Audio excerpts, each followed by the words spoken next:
Last year's terror attacks, they also reignited the conflict between Israel and another Iran-backed militant group, Hezbollah, in Lebanon. The group has now struck the Israeli port of Haifa with missiles for the first time. Israel has responded with airstrikes near the airport in Beirut, which is now operating at severely limited capacity. The Israeli army said that it targeted a southern Beirut suburb described as a Hezbollah stronghold. Large plumes of smoke could be seen billowing from the area. Lebanese security sources said at least 2 missiles struck a few kilometers from the airport. Israel has sent extra troops into southern Lebanon as it expands its ground raids. Earlier, it targeted other areas of the Lebanese capital. Smoke still rising from Israeli airstrikes on Beirut's southern suburbs, a car dealership, and a residential area surrounded by rubble. Video of the overnight bombing shows a giant fireball lighting up the city's sky. Israel's military claims its strikes targeted a weapons storage facility of the militant group Hezbollah, causing a secondary explosion. Israel says it hit targets in the east of the country as well and conducted raids in the south. The Lebanese health ministry says at least 29 people were killed in attacks across Lebanon over the weekend. Lebanon is in upheaval. 1.2 million residents have been forced from their homes since Israel intensified its campaign against Hezbollah in late September. We were sitting in our homes. We had nothing to do with it. I have health issues, and I'm minding my own business, trying to earn a living. So no, I didn't expect this, to be living in the streets. Israel's airstrikes are increasingly supported by ground troops as well. The IDF released video of soldiers preparing for deployment. It will be the 3rd division to be sent into war in Lebanon. On Sunday, Israeli Prime Minister Benjamin Netanyahu met with soldiers and congratulated them on their campaign. A year ago, we suffered a terrible blow. For the past 12 months, we've been changing reality from end to end. The whole world is astounded at the blows you inflict on our enemies. And I salute you and tell you, you are the generation of victory. Hezbollah has responded with increased rocket attacks across northern Israel. On Sunday, several people were injured when 2 missiles evaded air defenses and struck the port city of Haifa. It was the first time Hezbollah rockets have damaged Israel's 3rd largest city. Netanyahu has said the main objective of the campaign in Lebanon is to make northern Israel safe again. But so far, the zone of destruction has only widened. All right, I want to get the latest now from Beirut with journalist Kareem Al-Gahawi. Kareem, good to see you. Some areas very close to Beirut's airport, we understand, have been targeted with missiles, and the Israeli army has warned that it will soon target the southern coast. What's the latest? Well, that is a warning that was issued a while ago, basically saying that people should stay away from the coast, and also fishing boats should not be there. And that this is an area that is basically half the way from Beirut to the Israeli border, starting from the city of Saida, including the Lebanese city of Tyre. And the warning is that people should stay away from the coast. So everyone now, of course, here in Lebanon is wondering what's going to happen next and what is exactly targeted there. At the coast, as you mentioned, we counted 9 air raids today onto the southern parts of Beirut. Israel is saying there was some kind of targeted killing. We don't know what this was exactly. The Lebanese Ministry of Health says that since the beginning of the conflict a year ago, they counted by now 2,050 dead people and nearly 10,000 people injured. Kareem, Hezbollah also fired rockets, we understand, at northern Israel again today, hitting the port city of Haifa. What do we know about Hezbollah's capabilities at this point? Well, they struck twice within 24 hours onto Haifa. The first time some of the missiles were not intercepted by the Israeli anti-missile system and landed in Haifa, injuring 10 people. Then later there was a second barrage of missiles. So I think the message is very clear. Hezbollah just wants to say, yes, maybe we are weakened. Yes, you killed our leader Hassan Nasrallah. You killed many of our commanders, but we still exist. We still have military capabilities, and we are able to strike not only directly at the border, but up to Haifa, which is 30 kilometers inside Israel.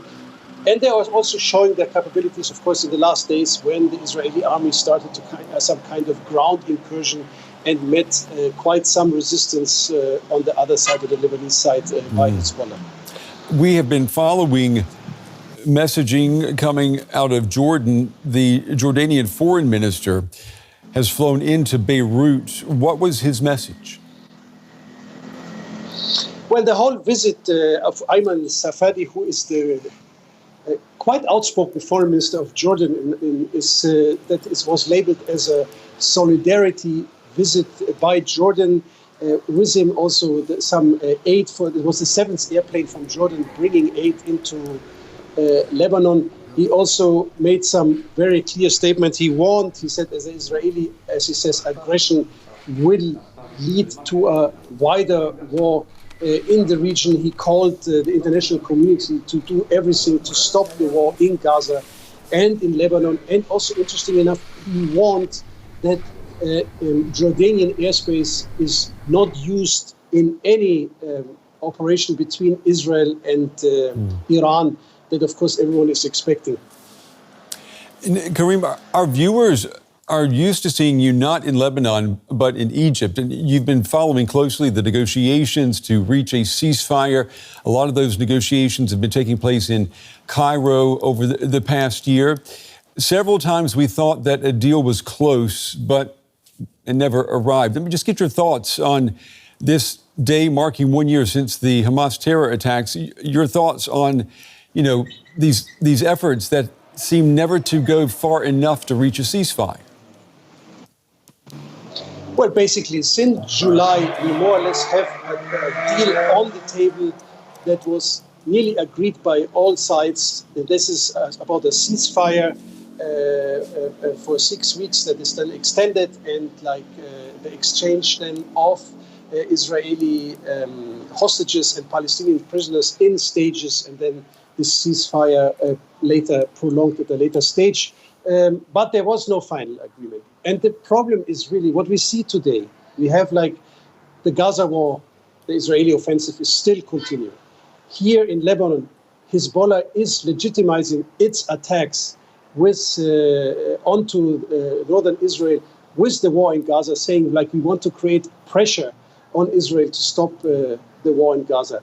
The Houthis, the rebels in Yemen, again shot another missile today, also arguing with the same, saying we want to increase the pressure on Israel to stop the war in the Gaza Strip. Now this is 3 fronts Netanyahu has now. The 4th front, of course, is the West Bank and the violence we see there. And now also we've seen several attacks inside Israel. And I think what is really important that the key, and we might have an upcoming direct confrontation between Israel and Iran.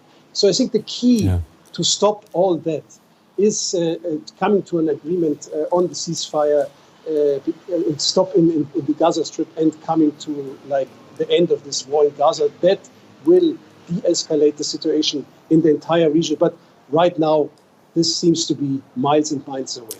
Yeah, wishful thinking is the category I think we would be putting it in on this 1 year anniversary. That is for sure. Journalist Karim El-Ghahari reporting tonight from Beirut. Karim, as always, thank you. You're welcome.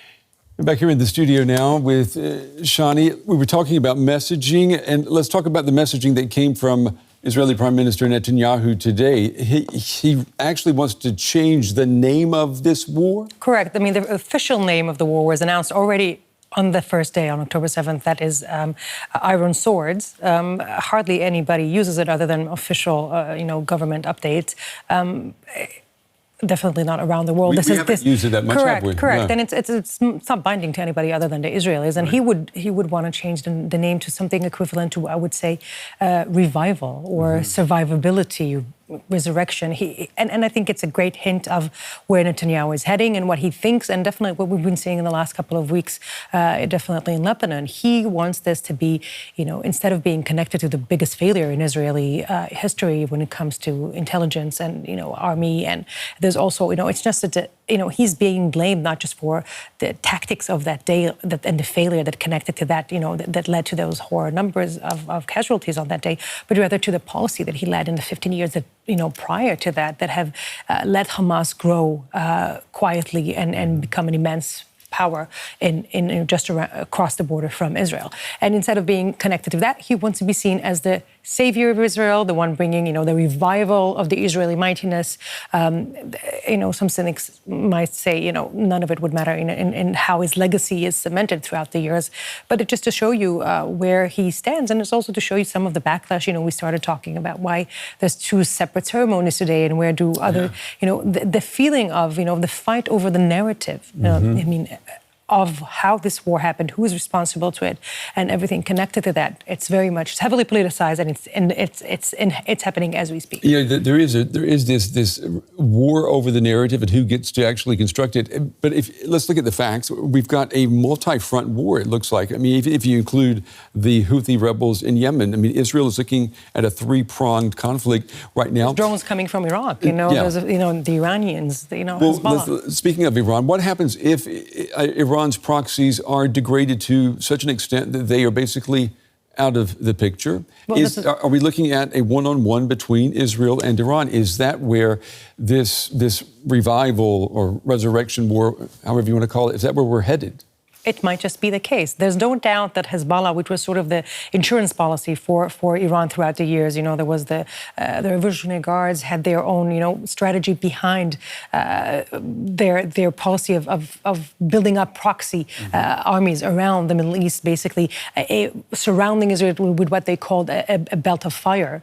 And now this is collapsing because we've seen even the Yemenites, the Houthis that are trying very much, they don't manage to be, bring a lot of casualties to Israel. We've seen Hezbollah in the last 3 weeks eroded completely, and basically as close to eradication as ever been predicted. And now Iran is facing a question, what are we doing? Because we've built this, the strategy throughout the years of having all of these buffers between us and Israel, having other proxies that can fight this fight for us. We've seen the attack over a couple of nights ago, direct attack of ballistic missiles from Iran to Israel. We're expecting some sort of a retaliation from the Israelis, backed by the Americans in the next days, maybe hours. Rumors are always circulating, but it probably will not be too long. Israel will not wait in order to not lose momentum.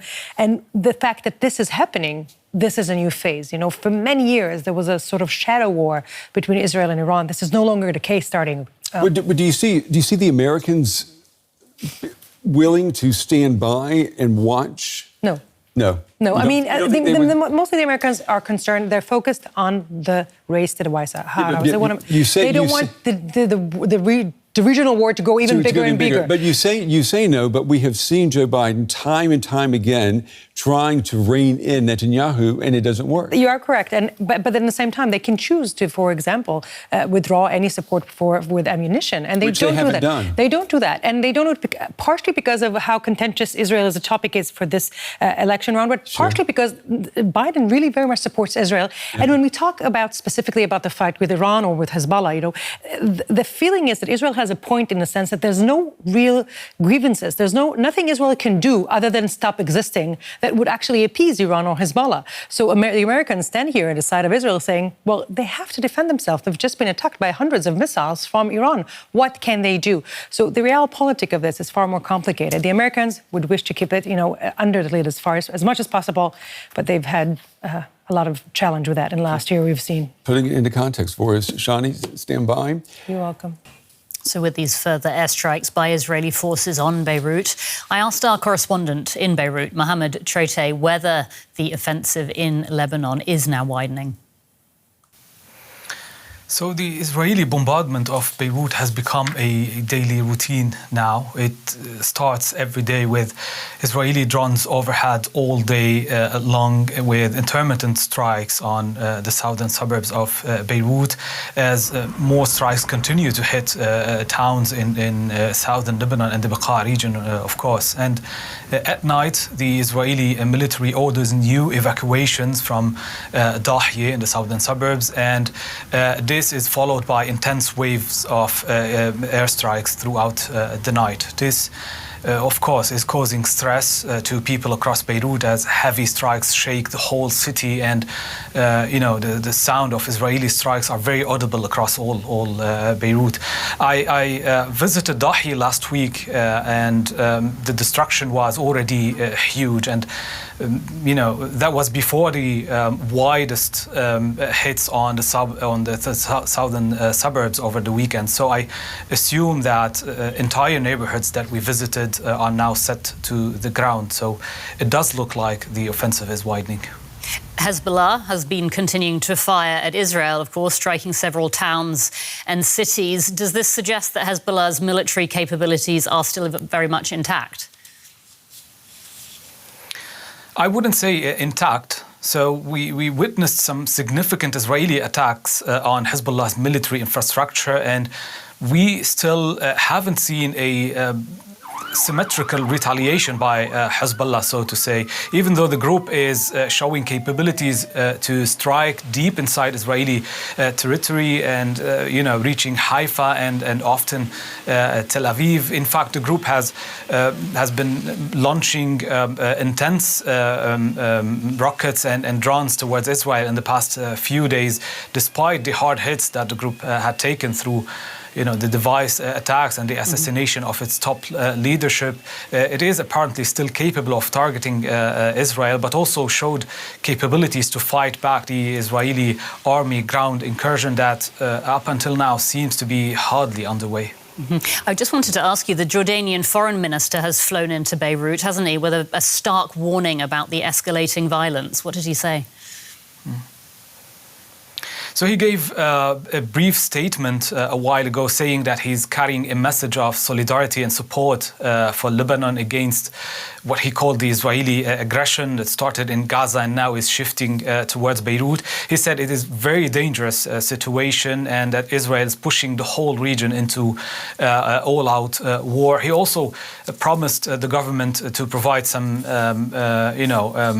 aid to fill the huge needs caused by the influx of refugees in Lebanon. It is a very, very difficult situation here in Beirut for refugees, and it's described by the UN agency as a terrible crisis. More people are sleeping on the streets with very little support and increasing risks of diseases as winter is coming. DW Beirut Bureau Chief Mohammed Traite, thank you so much for that. We appreciate it.